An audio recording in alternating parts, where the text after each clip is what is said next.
¿Alguna vez te has preguntado hasta qué punto tu forma de pensar, sentir y actuar está condicionada por la realidad en la que te ha tocado vivir?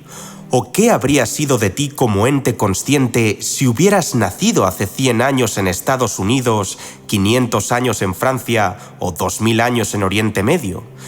Desde luego, aspectos como la psicología de masas, la cultura de grupos, las condiciones materiales, el desarrollo científico y las formas de expresión emocional contribuirán significativamente al statu quo al que tenderíamos, llegando inclusive a crear una red de identidades alternas cuyo marco de actuación nos sorprendería hasta el punto de resultar cuasi reconocible de acuerdo con la situación vigente.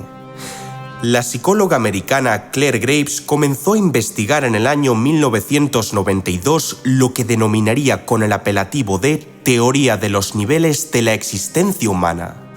Su objetivo era comprender por qué las reacciones, necesidades y motivaciones de los individuos son tan variadas tanto en contextos socioculturales determinados como entre distintas civilizaciones a lo ancho del globo y a lo largo de la historia. De acuerdo con ella, la humanidad ha ido tejiendo y aplicando diferentes estadios de conciencia organizados conforme a jerarquías, de suerte que cada ser humano navega desde unas etapas en su niñez hacia otras en su edad adulta hasta estabilizarse normalmente en el nivel dominante de su cultura. Unos años más tarde, dos académicos formados por Graves, de nombre Don Beck y Chris Cowan, optaron por utilizar una espiral de colores expansiva, abierta, continua y cambiante para exponer rigurosamente las teorías de su maestra en un libro titulado La dinámica espiral. Dicho esto, mi cometido durante el presente documental será exponer las características principales de este modelo psicobiosociocultural para ofrecer una respuesta medianamente razonable. Sin más preámbulos, demos comienzo al espectáculo. A grandes rasgos, la dinámica espiral consiste en una representación visual de la evolución histórica de las plurales etapas en la conciencia humana, así como de sus respectivos sistemas de principios, creencias y valores asociados que determinan tanto la relación con la realidad como la visión de la misma.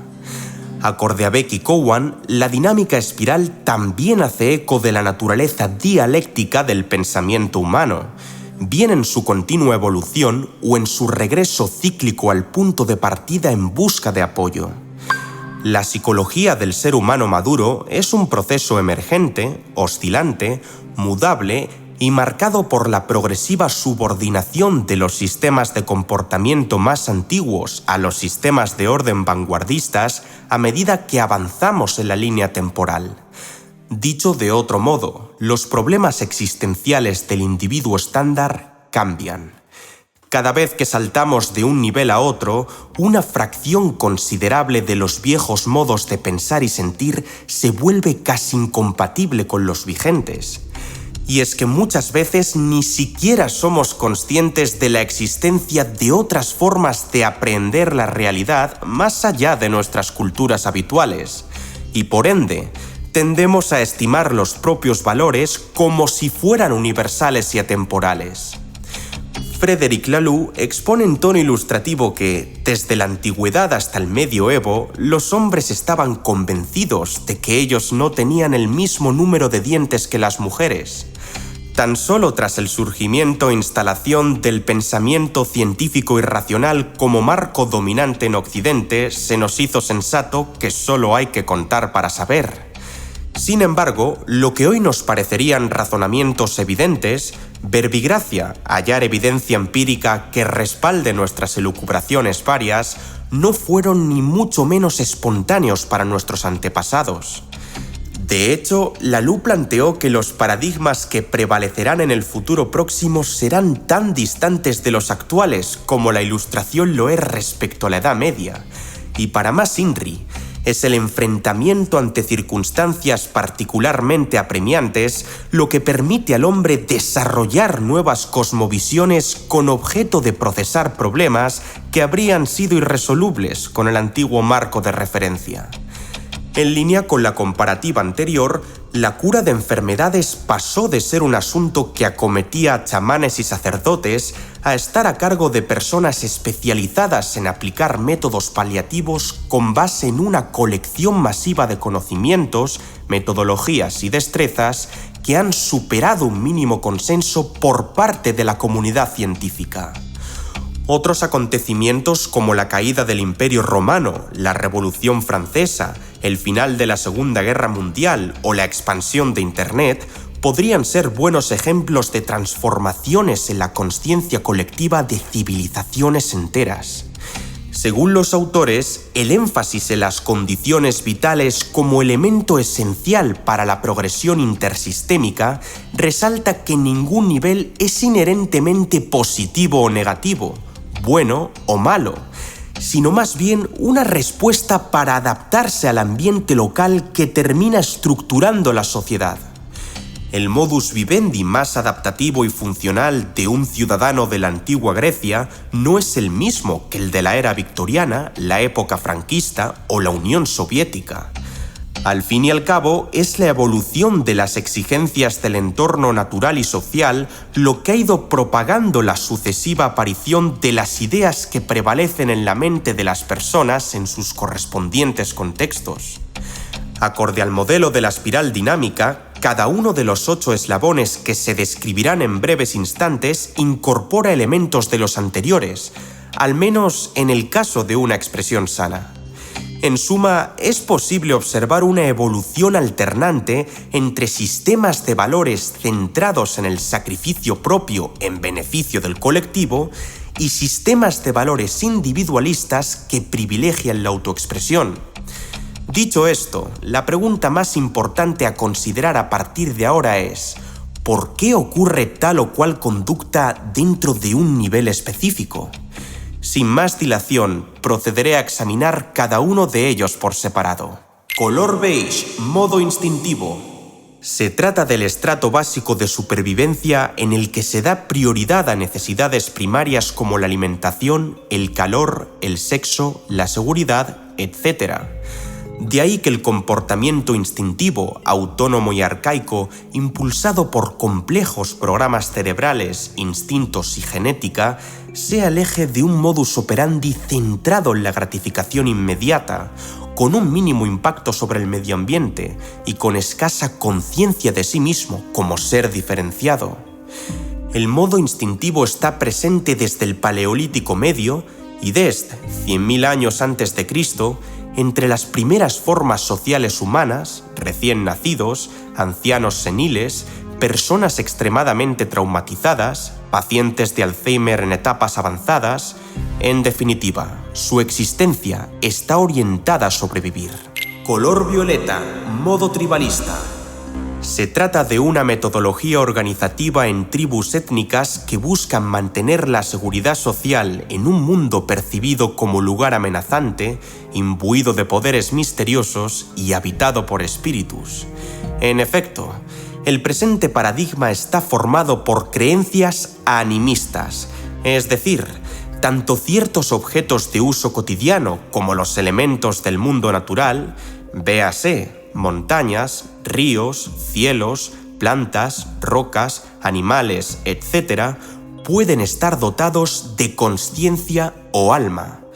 En tal sentido, se piensa que los espíritus determinarán el curso de los acontecimientos mediante maldiciones, si son malos, como la matanza de ciertas especies, o bendiciones si son buenos, como la posesión de un amuleto de la suerte. Bajo este marco, será imprescindible obedecer los deseos de seres místicos, orar a los ancestros, conservar lugares sagrados con objetos y rituales, ceñirse al pensamiento mágico, aliarse a un grupo para ganar tranquilidad, buscar la armonía con el poder de la naturaleza y mostrar lealtad a las costumbres del clan. Asimismo, el parentesco y los lazos de sangre suele ser el factor a través del cual se establecen los cargos de poder. El modo tribalista está presente desde el Paleolítico Medio y desde 50.000 a.C. en tribus etnocéntricas en países del tercer mundo, uniones en equipos deportivos, prácticas como los juramentos de sangre, etc. En definitiva, su existencia está orientada al grupo. Color rojo, modo egocéntrico. Se trata de un ambiente en el cual un yo distinto de la tribu expresa su afirmación heroica, dominio autónomo e impulsividad egocéntrica. En líneas generales, el mundo es concebido como una jungla llena de amenazas y depredadores donde el fuerte impone su voluntad sobre el débil, generándose así estructuras de poder dicotomizadas. Así pues, la estrategia más recompensada se resume en el moto conquista, engaña y domina. Esto es, en aprovechar al máximo las oportunidades de poder, gloria y gratificación sin ningún tipo de arrepentimiento ni remordimiento por las consecuencias negativas que pudiesen acaecer. En adición, evitar la vergüenza y defender la reputación son elementos cruciales en pos de ocupar posiciones dominantes. En un entorno conformado por leones y gacelas, la alternativa de tener, explotar y conquistar será preferible a la de carecer, subyugarse y perder. No existen puntos intermedios. O comes o serás comido. El modo egocéntrico está presente desde el año 7000 a.C. en el niño de 2 años que patalea, juventudes rebeldes, rivalidades vecinales, reinos feudales, estrellas del rock, el mundo apocalíptico de The Walking Dead o personajes como los Power Rangers o Attila. En definitiva, su existencia está orientada a la hora. Color azul, modo absolutista. Se trata de un escenario cuya máxima inquebrantable es la prevalencia de la ley y el orden. La vida tiene sentido, dirección y propósito, y lo que nos sucede está determinado por un ente omnipotente u orden cósmico supremo. De este modo, el código de conducta de la sociedad se apoya en mandatos divinos o principios naturales que delimitan lo bueno de lo malo, esto es, la virtud del vicio. Mientras creer y cumplir con dicho código a rajatabla traerá recompensas tan diversas como riqueza, estatus o bienaventuranza, violar las reglas sociales conlleva serias repercusiones tanto mundanas como eternas. Con vistas a la creación de entornos más meticulosos y predecibles, se considera que la impulsividad del rebelde debe ser controlada por una autoridad ordenadora mediante castigos físicos y psicológicos que despierten en él un sentimiento de culpa a priori y a posteriori. Este es precisamente el núcleo de las naciones antiguas construidas sobre jerarquías rígidas e incluso paternalistas, donde hay solo una forma correcta de pensar para todo. Si bien este modelo es a menudo religioso y absolutista, también se aplica a regímenes ateos o seculares en los cuales se rechaza cualquier divergencia en perspectivas y transgresión de valores. Con todo ello, lo que se demanda del individuo medio es que se encuentre o alinee con un significado vital que conduzca todos los aspectos de su vida hacia el orden establecido, y entre tanto, que pueda controlar sus impulsos viscerales, responder por sus malas acciones, cumplir con los principios de una vida recta y sacrificarse en el camino para obtener recompensas diferidas de carácter material o divino. El modo absolutista está presente desde el año 3000 a.C. en la América puritana, China confuciana, Francia de Vichy, fundamentalismos religiosos, sectores muy conservadores o partidos políticos construidos sobre un patriotismo guerrero e intransigente. En definitiva, su existencia está orientada al futuro. Color naranja, modo hacedor científico. Este color se divide en dos vertientes a las que podríamos aludir como 5.1 y 5.2. En primer lugar, la variante hacedora se caracteriza por un marco individualista orientado al éxito. De forma análoga al arquetipo rojizo, el ego se vuelve a liberar para perseguir el logro individual, la superación personal y el progreso material. El mundo es un tablero de ajedrez en el que los más inteligentes, disciplinados o bienaventurados por la suerte y otros factores ganan, llegando en ocasiones a aprovecharse del resto de los perdedores. En este entorno, es bien visto adoptar una mentalidad pragmática y funcional para escalar posiciones, luchar por la libertad financiera, progresar en la búsqueda de nuevas soluciones a través de la ciencia y la tecnología, demostrar la valía profesional, etc. En segundo lugar, la variante científica denota una mentalidad enfocada en la búsqueda de la verdad objetiva y racional concebida desde un sentido clásico. Grosso modo, este modelo está relacionado con el pensamiento hipotético deductivo, la experimentación, el contraste y revisión de tesis y la aceptación de teorías mecanicistas que representen la realidad material de la forma más fidedigna posible. Ambos enfoques se fusionan en la idea de que las leyes de la ciencia deberían gobernar tanto la política como la economía, formando así sistemas de libre mercado y democracias multipartidistas compuestas por seres humanos especialmente entrenados para entender sistemas técnicos convergentes y racionales. Beck y Cowan estiman que el modo hacedor científico representa un 50% del poder en la actualidad y hace acto de presencia desde el periodo de la Ilustración, y más tarde, en el colonialismo, los mercados de capitales, la obtención de trofeos deportivos y olímpicos, la industria de la moda y los cosméticos, etc. En definitiva, su existencia está orientada a la ganancia. Color verde, modo relativista.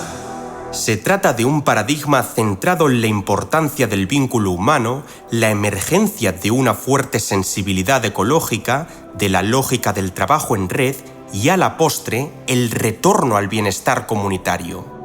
Este nuevo sistema persigue la erradicación de la codicia anaranjada, el dogma azulado y la división rojiza. En virtud de esto último, se produce una vuelta a la emoción, pero ya no como ente demoledor, perturbador o aniquilador de la razón que imposibilita una lectura correspondiente con el mundo, sino como aliado para tomar decisiones acordes con la satisfacción individual y el bien común. Ahora, la ciencia clásica ya no es la única puerta de acceso al conocimiento, pues ésta se complementa con una legitimación de la introspección, una revalorización de la intuición y un auge de la expresión artística que permite el despliegue de un pensamiento subjetivo imbuido de calidez emocional. Por aplicación analógica, se valoran positivamente la apertura al diálogo plural, la inclusión de grupos minoritarios o el deseo de conocer divergentes culturas, y es de vital trascendencia explorar el ser interior propio y ajeno, promover un sentido de comunidad, compartir los recursos de la sociedad entre todos, llegar a las decisiones por consenso y explorar la armonía espiritual. A fin de cuentas, habrá una clara oposición respecto a cualquier forma jerárquica con objeto de establecer relaciones de igualdad, una condición necesaria para la plena autenticidad relacional que las diferencias económicas y sociales impiden. En resumidas cuentas, la fría y utilitaria racionalidad es reemplazada por la compasión, la asertividad y la preocupación por los demás. El modo relativista está presente desde mediados del siglo XIX en la ecología profunda, el pensamiento posmoderno, la psicología humanista, la teología de la liberación, los movimientos veganos, la música de John Lennon, Doctores sin Fronteras, etc. En definitiva, su existencia está orientada a la igualdad. Color amarillo, modo integrador. Se trata de un enfoque yoico que vela por el respeto hacia uno mismo, los demás y la vida. En este sentido, el sujeto ha logrado eliminar el pensamiento polarizado o dicotómico a fin de contextualizar múltiples perspectivas. Según Frederick Laloux, esta es la etapa en la que comenzamos a desidentificarnos de nuestro ego y, en consecuencia, somos capaces de escuchar mejor las voces internas y renunciar a la necesidad de control exacerbado sobre acontecimientos futuros, la preocupación por una apariencia física irrealista y la conformidad con las masas sociales. En otras palabras, el sujeto integrador tiene unos decentes niveles de autoconfianza sin llegar al extremo de la rigidez en sus autoexigencias, ve los fracasos como oportunidades de crecimiento, busca espacios de autenticidad, se alinea con una misión de vida específica y diseña jerarquías de valores propios, teniendo presente aspectos como la prudencia, la empatía y la armonía.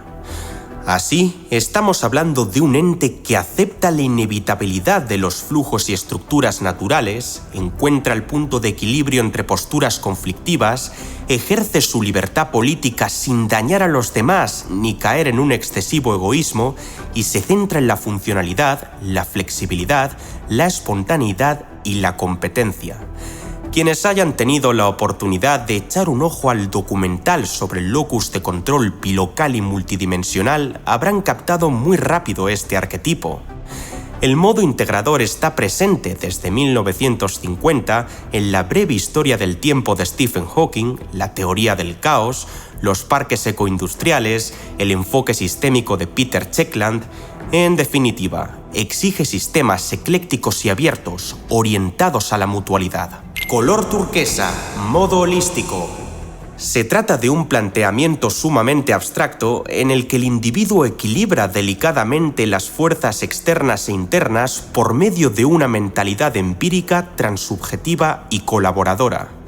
La visión holística de estas personas les permite ser conscientes de las plurales conexiones holográficas de la conciencia colectiva en el seno de una comunidad global. Gracias a ello, son capaces de utilizar la inteligencia humana para trabajar cooperativamente en problemas de gran escala sin sacrificar con ello su autorrealización. Por ende, se enfocan en el bien de todas las entidades vivas como sistemas integrados y la ampliación de las herramientas y competencias cerebro-mente, ya que han roto las entelequias del individualismo y el libre albedrío. El modo holístico está presente desde 1970 en el fenómeno de Villa Global, la teoría del todo de Ken Wilber, la hipótesis de Gaia, la idea de armonía pluralista de Gandhi, etc. En definitiva, su existencia está orientada a la sabiduría. Como plato final, Beck y Cowan dejaron entrever el desarrollo de un noveno estadio a partir de las exigencias propias que presenten las condiciones de vida turquesa. Ahora dime, ¿cuál y cómo crees tú que sería? Tanto el modelo de la dinámica espiral como la teoría de Clare Graves no proponen una tipología para categorizar a las personas según un color o etiqueta en particular. Lo que intenta describir el modelo es una serie de modos de pensamiento como sistemas radicados en diversas proporciones. Puesto en otras palabras, a pesar de que tendemos a cierta estabilidad en torno a estratos que funcionan dadas ciertas condiciones vitales, entramos y salimos constantemente de enfoques perceptuales, cognoscitivos y axiológicos sin apenas advertir su coexistencia. Por tanto, el desafío no consiste en ver cómo tratar con una clase de persona que se sitúa en un nivel determinado como si de una teoría de la personalidad se tratara, sino sobre cómo abordar la modalidad de pensamiento en cada estadio cuando se encuentra en activo en cada persona con distintos matices y en diversos contextos. Bien es cierto que, a pesar de que cada humano se expresa como un híbrido de estas combinaciones, frecuentemente una o dos son las predominantes. La propia Graves declara lo siguiente: no estoy diciendo en esta concepción de la conducta que una forma de ser o vía existencial sea siempre e inevitablemente superior respecto a otras.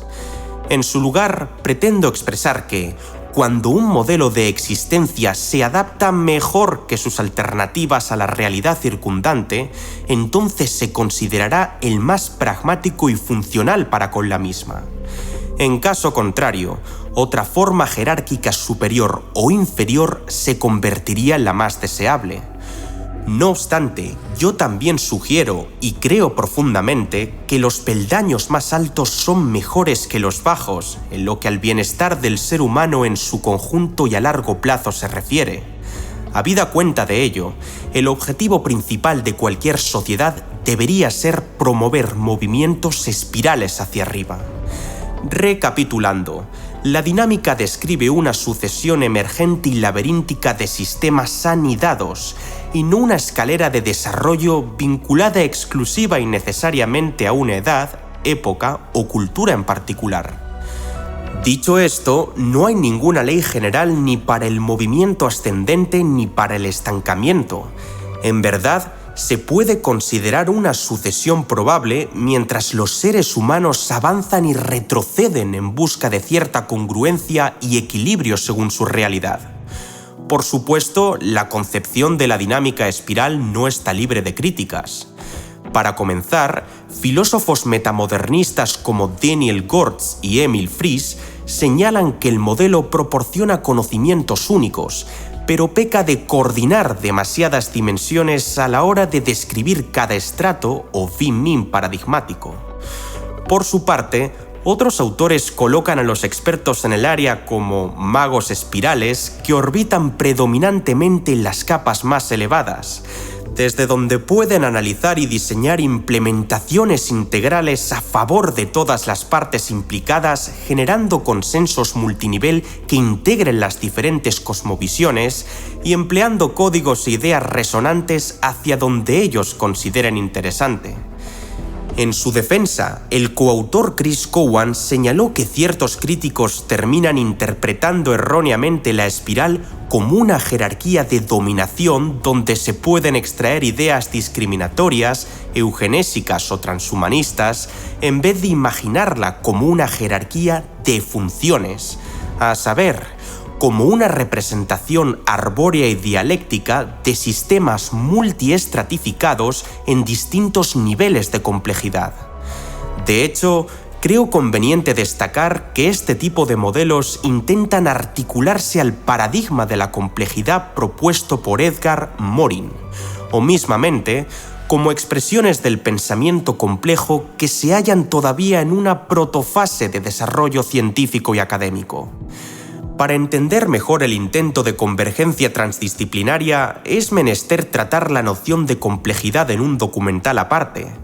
En caso de que este vídeo alcance la cifra de 8000 me gusta y buena parte de la audiencia lo demande en la caja de comentarios, me pondré manos a la obra con ello.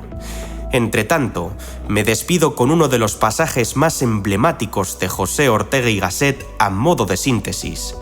Yo soy yo y mis circunstancias. Si no las salvo a ellas, no me salvo a mí.